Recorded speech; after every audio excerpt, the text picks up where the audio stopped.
আজকে আল্লাহর হুকুম পুরা না করার কারণে মুসলমান ব্যক্তিগত জীবন থেকে নিয়ে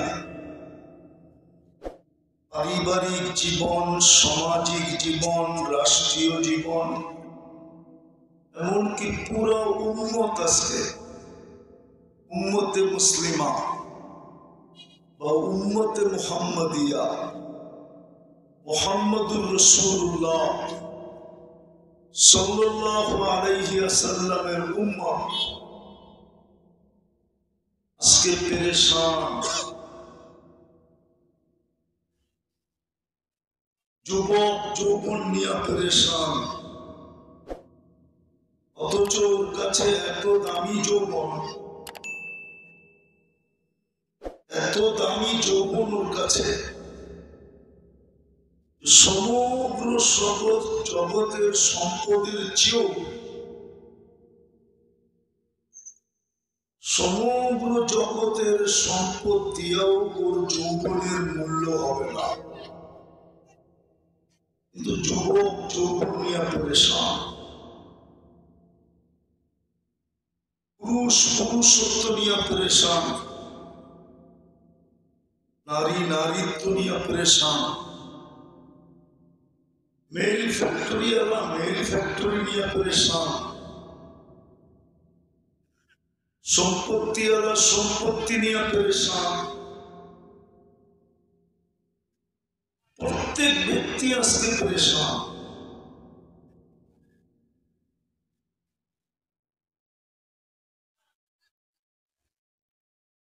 আওয়াজ না করি, আওয়াজ না করি,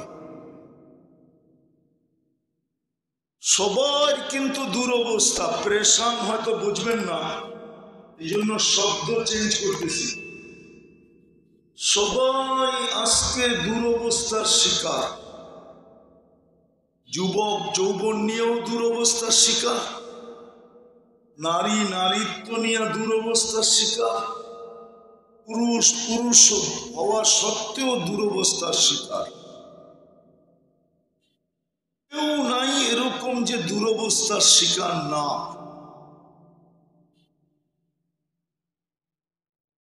কেউ বলতে পারবে না আমি সুখী, অথচ আমাদের ঘর সুখের আসবাব দিয়া, উপকরণ দিয়া আমাদের ঘর বোঝা হয়, কিন্তু তারপরও আমরা দুরবস্থার শিকার। আজকে পুরা উম্মতে মুসলিমা কিন্তু দুরবস্থার শিকার। কারণ এটাই, আমি দুই তিনটা দেখাবো আপনাদেরকে, একটু মনোযোগ দিয়া। কারণ এটাই, পছন্দ করে আল্লাহ আমাদেরকে মানুষ বানাইলেন সৃষ্টির সেরা, না? পছন্দ করে, পছন্দ করছে আল্লাহ, পছন্দ করে মানুষ বানাইলেন সৃষ্টির সেরা। আবার বানাইলেনও কুদরতি হাত দিয়া, কোনো হুকুম দিয়া না, কুদরতি হাত দিয়া বানাইলেন। সৃষ্টির ভিতরে শ্রেষ্ঠত্ব দিলেন।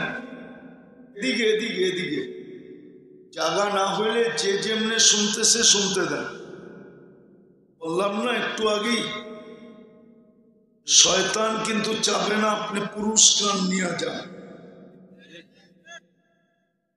এক এক রূপে সে আসবে, তার কাছে রূপের অভাব নাই। যদি অভাব থাকতো তাহলে ৭০,০০০ ধোকার কথা কেন কিতাবে লেখা হইতো? মনে করেন আমি আমারটাই উদাহরণ দিতেছি, আমি মুফতি, আমার শয়তান ডাবল মুফতি, নাইলে তো আমাকে ল্যাং মারতে পারবে না। ল্যাং বোঝেন? ও ল্যাং মারতে হলে আমার চেয়ে ডাবল হইতে হবে, ঠিক না?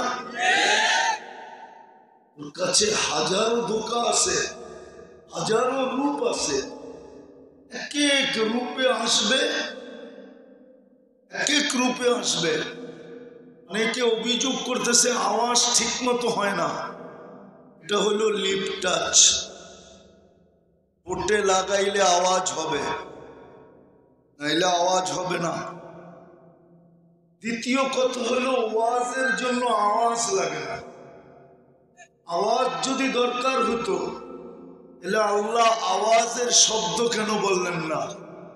আল্লাহর কাছে মনে হয় আওয়াজের শব্দ নাই, ঠিক না? আছে না মনে হয়? তাহলে আওয়াজের কথা কেন বললেন না? মনোযোগের কথা কেন বললেন? ওয়াজ শুনতে আওয়াজ লাগে না, মনোযোগ লাগে। গান শুনতে আওয়াজ লাগে, আওয়াজ। কনসার্টে আওয়াজ লাগে। যত আওয়াজ হবে তত যে গাইবে নাচবে ওর ভিতরে পাওয়ার আসবে, পাওয়ার। আবার যুবকদের ভিতরেও পাওয়ার আসবে। ওরা বোঝুক আর না বোঝুক এমনি নাচতে থাকবে। কনসার্টে আওয়াজ লাগে, ওয়াজে কোনো আওয়াজের দরকার নেই।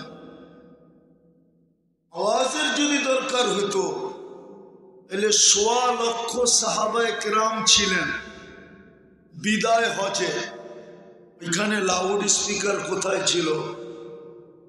ওলামা তো বসা আছে বড় বড়, বলুক যে এক সাহাবী আল্লাহর রাসূলের আওয়াজ শুনেন নাই, কথা শোনেন নাই? কেননা ওইখানে মনোযোগ ছিল, মনোযোগ, মনোযোগ ছিল। আজকে মনোযোগ নাই, ঘরালাও মনোযোগ দিয়ে শুনতেছে না, আপনি আর আমিও শুনতেছি না মনোযোগ দিয়া। এই জন্যই তো কথা চেঞ্জ হয়ে গেল। আজকে আমরা সমস্ত ব্যক্তিগত জীবন থেকে নিয়ে মুসলিম উম্মাহ আজকে সব দুরবস্থার শিকার, সব পেরেশান। হবে না তো হবে না কেন? সৃষ্টির সেরা হিসাবে অস্তিত্ব দিল, কুদরতি হাত দিয়ে অস্তিত্ব দিল, শ্রেষ্ঠত্বের মুকুট মাথায় বসায় অস্তিত্ব দিল, সৃষ্টির ভিতরে সবচেয়ে সুন্দর রূপ দিল, সৃষ্টির ভিতরে সবচেয়ে সুন্দর গঠন দিল, দুনিয়ার আধিপত্যটা উঠায়া হাতে দিয়া দিল, দুনিয়াও দিল আখিরাতও দিল। সমগ্র সৃষ্টিকে আমাদের সেবায় নিয়োজিত করলো, এমনকি ফেরেশতা পর্যন্ত আমাদের সেবক, ২৪ ঘন্টা আমাদের সেবা করে, সমগ্র কিছুর ভোগ অধিকার দিল। ওই মানুষটার ভিতরে মানবতা কতটুকু আজকে বলেন? মানবতা কতটুকু বলেন না? মানুষ, কিন্তু মানবতা কতটুকু? আপনি যে মানুষ সেটার পরিচয় কি? রূপরেখা। আপনার ভিতরে আমার ভিতরে মানবতা কতটুকু? মানুষ তো অস্তিত্ব দিল, মানবতা কতটুকু? আপনি সুখে থাকতে চান তো থাকতে চান কি করে? শান্তিতে থাকতে চান তো থাকতে চান কি করে? আপনি হ্যাপি হতে চান তো হ্যাপি হতে চান কি করে? আপনি সুখ শান্তি চান তো চান কি করে? আপনার ভিতরে আমার ভিতরে তো মানবতা নাই। মানুষ কাকে বলে? আন্নাস মাইয়ান ফান্নাস। মানুষ তো যে মানুষের উপকারে আসে, অপকারে কোনোদিন আসে না, কোনোদিন তার থেকে অপকার হয় না। আমরা তো এমন মানুষ যে অটোওয়ালা পর্যন্ত আমাদের থেকে নিরাপদ না। অটোওয়ালাকেও প্রতিদিন চাঁদা দিতে হয় 30 টাকা, 40 টাকা, 50 টাকা। আমরা তো এরকম মানুষ যে ফুটপাতে বৈশা যে দুটা শাক বিক্রি করে সংসার চালায়, ও আমার থেকে নিরাপদ না, আমি ওর থেকেও চাঁদা উঠাই। আমি তো ওই মানুষ আমি। হায় হায় হায়, আপনি সুখে থাকতে চান কি করে? মানুষ তো অস্তিত্ব দিল, কিন্তু মানবতা কোথায়? যখন মানবতা নাই তো আপনি সুখে থাকবেন, তো থাকবেন কি করে? শান্তিতে বাস করবেন তো করবেন কি করে? তো ব্যবসায়ী তো পাওয়া যাবে বেলকুচিতে, ব্যবসা প্রতিষ্ঠান খুললো, কিন্তু প্রতিবেশীর কারণে অতিষ্ঠ হয়ে আমার বন্ধ করে চলে গেল। নাই নাই, মানুষ কোথেকার? অস্তিত্ব তো দিল মানুষ হিসাবে। যখন দুনিয়াতে আপনি মানুষ না, আল্লাহর তো দাবি হলো তুমি মানুষ হিসাবে আমার কাছে আসো। আমি তোমাকে মানুষ হিসাবে অস্তিত্ব দিছি, আমার কাছে মানুষ হিসাবে আসো। যদি মানুষ হিসাবে না আসলে, তাহলে কিন্তু আমি তোমার জন্য শব্দ ব্যবহার করছি, রূপে তো তুমি মানুষ হবে বটে, কিন্তু আসলে তুমি মানুষ হবে না, তুমি আর জানোয়ার এক হবে, এক।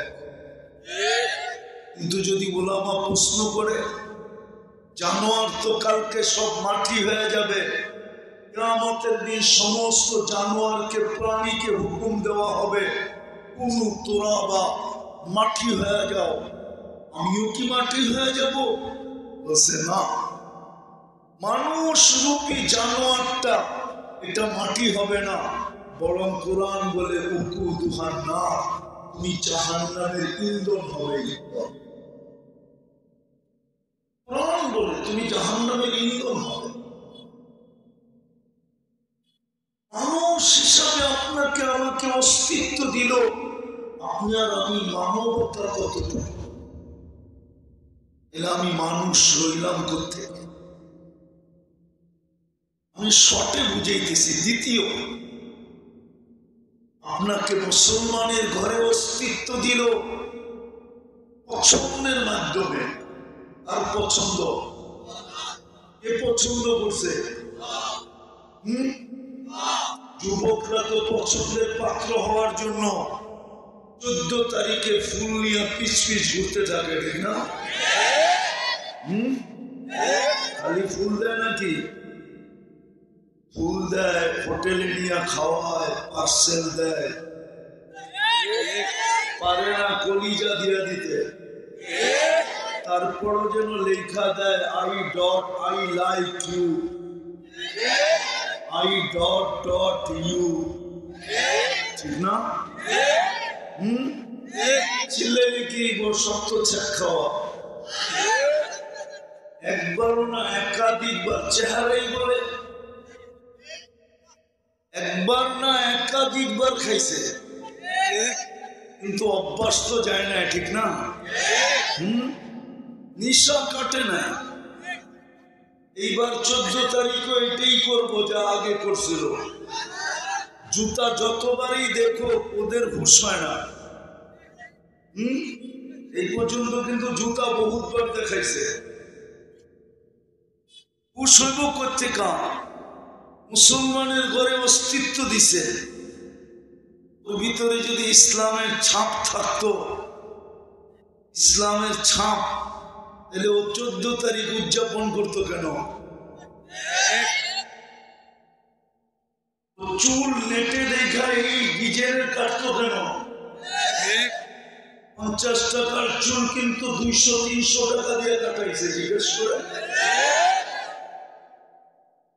ওরা আবার ভাবতেছে হুজুরে সেগুনে চাকরি করে কিনা। সব নেটে দেখা চুলের থেকে ডিজাইন, চুলের ডিজাইন নিছে।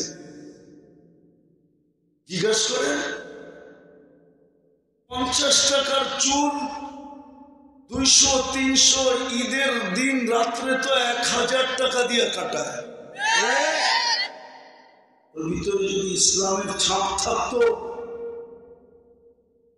তাহলে ও নেটে দেখা চুলের ডিজাইন কেন চয়েস করতো? ইসলাম কি চুলের ডিজাইন দেয় না? না দেয় নাই? ও চুলও কাটতো, প্রত্যেক চুলের বদলায় সওয়াবও পাইতো। কিয়ামতের দিন আল্লাহর সামনে বুক ফুলায় দাঁড়ায় বলতো কি দিবেন দেন। আল্লাহ যদি বলে কি দিব মানি, কেন সারা জীবন তো ইসলামের আদলে চুল কাটলাম, আদর্শে চুল কাটলাম, কিছু দিবেন না? এই সুযোগও তো হতো যে আল্লাহর কাছে কিয়ামতের দিন হাত পাতত, রসুলের আদর্শ মতো চুল কাটতো, কিয়ামতের দিন রাসূলুল্লাহর কাছে হাত পাতত, কি দিবেন দেন। যদি জিজ্ঞাসা করতো কিসের, বলে কেন আপনার আদর্শ মতো চুল কাটলাম, কিছু দিবেন না? এই সুযোগ তো হইতো, আসার কথা না, আসার বিষয় না, সুযোগ হইতো আপনার কিয়ামতের দিন। সত্য এটাই, মুসলমানের ঘরে আপনার অস্তিত্ব, মুসলমান হিসাবে আপনাকে আল্লাহ পছন্দ করলেন। কিন্তু বলেন বেলকুচির মানুষ, ইসলামের ছাপ কতটুকু? এলে আপনি সুখে থাকতে চান কি করে, শান্তিতে থাকতে চান কি করে, আপনি হ্যাপি হইতে চান কি করে? ভাবছেন বস্তু, বস্তু আপনাকে সুখী বানাইতে পারে না। বস্তু যদি সুখী বানাইতো তাহলে বিশ্ব, উন্নত বিশ্বে এত বৃদ্ধাশ্রম হতো না। যদি বস্তুই সুখী বানাইতো তাহলে উন্নত বিশ্বে হায় হায় হায় আত্মহত্যার প্রবণতা এত বেশি হতো না। যদি বস্তুই সুখী করতো মানুষকে তাহলে দুনিয়ার সবচেয়ে শান্তিপ্রিয় দেশ, দুনিয়ার 1 নম্বরের শান্তিপ্রিয় দেশ, যেখানে বৎসরের পর বৎসর থানার ভিতরে একটা বলে কোনো একটা কেস আসে না, ক্রাইম হয় না, ওই সুইডেন, ওইখানে সরকারিভাবে আত্মহত্যা বৈধ হতো না। এখানে সরকারিভাবে আত্মহত্যা বৈধ। আপনি দরখাস্ত করতে দেরি, 2 মিনিটের ভিতরে আসতে দেরি করবে না, 3য় মিনিটে আপনি নাই, শেষ। বোঝা গেল বস্তু মানুষকে সুখ দিতে পারে না। সত্য তো এটাই।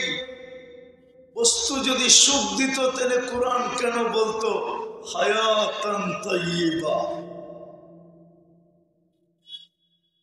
মুসলমান, আপনি ইসলামের ছাপ নাই, আপনি সুখী হতে চান কি করে? বস্তু দিয়া? ইম্পসিবল।